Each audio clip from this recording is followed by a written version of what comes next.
مجھے اس ظالم انسان سے بچا لے۔ میں روتے روتے سجدے میں گر گئی اور رب کے حضور گڑ گڑا کر دعائیں کرنے لگی۔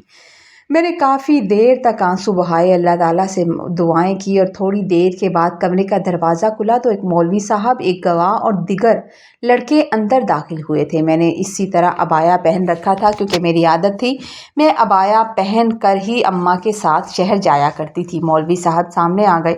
گلشیر نے اونچی آواز میں کہا کہ مولوی صاحب نکاح پڑھائیے۔ اسی وقت اس کے ساتھی نے پستول نکال لیا اور نکال کر دوبارہ میری کنپٹی پر رکھ دیا۔ شاید وہ مجھے ڈرا رہے تھے کہ میں انکار نہ کر پاؤں۔ اور اسی وقت گلشیر بھی کہنے لگا کہ اگر تم نے ذرا سی بھی نہ کی، انکار کی جرت کی تو یہ گولی چل جائے گی، جلدی سے نکاح نامے پر دستخط کر دو تو بہتر ہے۔ میری آنکھوں سے بے تحاشا آنسو بہہ رہے تھے۔ ایسا لگتا تھا کہ سامنے بیٹھے مولوی صاحب کو بھی زبردستی میری طرح مجبور کر کے لایا گیا تھا، کیونکہ وہ بھی خوف زدہ تھے، اور میں نے دیکھا کہ خوف سے وہ اپنی پیشانی کا پسینہ بار بار صاف کر رہے تھے، اور صاف کرتے ہوئے نکاح پڑھانے لگے، اور بار بار وہ بھول بھی رہے تھے۔ زبردستی مجھ سے ایجاب و قبول کروایا گیا اور دستخط بھی لے لیے گئے۔ نکاح کے بامشکل 5 منٹ بعد وہ تمام لوگ وہاں سے چلے گئے، اور دوبارہ گلشیر کمرے میں آیا تھا، اور اس نے میرے سر پر ہلکی سی تھپڑ ماری اور طنز کرتے ہوئے کہنے لگا، کیا ہوا؟ بڑی باتیں کرتی تھی نا تم، خاندان میں تم بڑی باتیں کیا کرتی تھی کہ یہ شرابی ہے، یہ برا لڑکا ہے، یہ ایسا کرتا ہے، اور اب دیکھ لو تم اسی برے لڑکے کی بیوی بن گئی ہو۔ اس دن میں نے تمہارا دوپٹہ پکڑا تھا تو تمہیں کتنا برا لگا تھا، آج دیکھ لو، اگر میں چاہوں تو تمہارے ساتھ کچھ بھی کر سکتا ہوں، لیکن فی الحال اتنا برا نہیں ہوں میں تو کزن سمجھ کر تم سے شرافت سے بات کر رہا تھا اور تم نے مجھے ٹھکرا دیا۔ چلو اب تمہیں عزت کے ساتھ واپس چھوڑ آتا ہوں، کیا یاد کرو گی؟ جیسے ہی اس نے یہ بات کہی میں جلدی سے باہر کی طرف بھاگی۔ اس نے گاڑی کا دروازہ کھولا تو میں نے ڈرتے ہوئے کہا تھا کہ میں تمہاری گاڑی میں نہیں جاؤں گی، میں نہیں بیٹھوں گی، میں خود رکشہ لے کر چلی جاؤں گی۔ اس نے مجھے گھور کر دیکھا اور دھمکی دیتے ہوئے کہنے لگا، شرافت سے بیٹھ جاؤ ورنہ کہیں اور لے جاؤں گا اور پھر پچھتاتی پھرو گی۔ میں مجبوراً بیٹھ گئی اور وہ گاڑی تیز رفتاری سے چلانے لگا۔ اسی تیز رفتاری سے چلاتا ہوا وہ مجھے میرے گھر کے دروازے پر لے آیا تھا۔ جیسے ہی اس نے گاڑی روکی میں جلدی سے اترنے لگی۔ گاڑی سے اترنے سے پہلے اس نے میری طرف دیکھا اور شاطرانہ انداز میں کہنے لگا، رکو، اب جب اپنی اماں اور ابا کو رخصتی کی بات کرنے کے لیے میں بھیجوں تو شرافت سے تیار ہو جانا، انکار مت کرنا، انکار کی کوئی گنجائش ہی نہیں ہے۔ اس بار تمہیں پکڑ لیا تھا، اگلی بار تمہارے ابا کو اٹھا لوں گا، اور 1 منٹ میں تمہارے ابا کا قصہ تمام کرنے میں 1 منٹ نہیں لگاؤں گا، یہ بات ہمیشہ یاد رکھنا۔ میں خوف سے کانپنے لگی اور خوف سے کانپتی ہوئی گاڑی سے اتر گئی تھی اور تقریباً بھاگتے ہوئے اپنے گھر میں داخل ہو گئی تھی۔ میں نے شکر کیا کہ میں اس جگہ سے آزاد ہو گئی۔ گھر میں کوئی بھی نہیں تھا۔ میں یہ دیکھ کر سمجھ گئی تھی کہ ابا اور اماں بھی مجھے تلاش کرنے چچا کے گھر یا تھانے گئے ہوں گے، کیونکہ اماں کے سامنے اس نے مجھے کڈنیپ کیا تھا۔ میں بھاگتی ہوئی کمرے میں گئی اور اماں کا موبائل تلاش کرنے لگی۔ جیسے ہی اماں کا موبائل ملا، کانپتے ہاتھوں سے میں نے ابا کا نمبر ملایا۔ ابا نے جیسے ہی فون اٹھایا، میری روتی ہوئی آواز سنتے ہی بے ساختہ بول اٹھے تھے کہ تھوڑے صبر سے کرو ثنا، تم ہو کہاں، مجھے ایک بار بتاؤ تو صحیح۔ تو میں نے کہا، ابا میں گھر پر ہوں، میں گھر آ گئی ہوں، وہ مجھے گھر چھوڑ گیا ہے۔ انہوں نے کہا کہ ہم تمہارے چچا کے گھر پر ہیں اور ہم بس ابھی آ رہے ہیں۔ ابا بار بار پوچھ رہے تھے کہ تم ٹھیک تو ہو نا؟ میں نے روتے ہوئے کہا تھا کہ جی ابا میں ٹھیک ہوں، آپ تسلی سے آ جائیں۔ آدھے گھنٹے کے اندر ابا، اماں، چچا، چچی ہانپتے ہوئے گھر پہنچ گئے تھے۔ میں نے روتے ہوئے تمام سچائی ان کے سامنے رکھ دی اور بتا دیا کہ کس طرح وہ مجھے کڈنیپ کر کے لے گیا تھا اور پستول کی نوک پر اس نے زبردستی مجھ سے نکاح کر لیا ہے۔ یہ بات سنتے ہی میرے غریب باپ کے کندھے جھک گئے تھے اور ان کی آنکھوں سے زاروں قطار آنسو بہنے لگے تھے۔ وہ کہنے لگے کہ میں اپنی بیٹی کی حفاظت نہیں کر سکا اور میں اس وقت اپنے باپ کی اس بے بسی کو دیکھ رہی تھی۔ اگر یہاں کوئی امیر یا با اثر انسان ہوتا تو 1 منٹ میں گلشیر کا حلیہ بگاڑ کر رکھ دیتا، لیکن میرا باپ غریب تھا، مجبور تھا، وہ میرے لیے کچھ نہیں کر سکتا تھا۔ ابا کو یوں زاروں قطار روتا دیکھ کر میرے چچا آگے بڑھے تھے اور ہاتھ جوڑ کر اپنے بیٹے کے گناہ کی، اپنے بیٹے کے غلطی کی معافی مانگنے لگے تھے۔ کہنے لگے کہ بھائی صاحب مجھے معاف کر دیں، وہ ایسا ہی ہے، پاگل اور نادان،